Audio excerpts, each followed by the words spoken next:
சொல்லுவார்கள், வாயினால் அறிக்கையிடுவதுதான் உன்னுடைய வாழ்க்கையாகும் என்று சொல்வார்கள். அதற்கு நான் கொஞ்சம் எதிரி தான் சொல்லணும். என்ன சொல்லுவாங்க? ஆசீர்வாதம் ஆசீர்வாதம் ஆசீர்வாதம் சொல்லிக்கிட்டே இருந்தா மாத்திரம் நமக்கு ஆசீர்வாதம் வந்துருமா? என் வாழ்க்கை இருக்குது. ஆண்டவர் வார்த்தையை பார்ப்பதற்கு முன்பதாக வாழ்க்கையை பார்ப்பார்.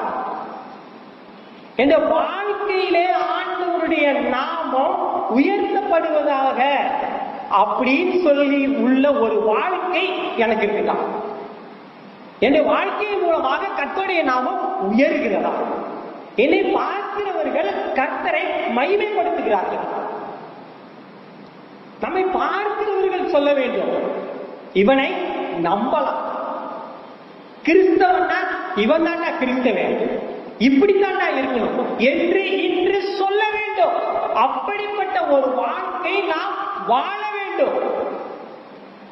அப்புறமேட்டு ஆண்டவரை நாம் என்ன செய்ய வேண்டும்? வார்த்தையின் மூலமாகவும் உயர்த்த வேண்டும்.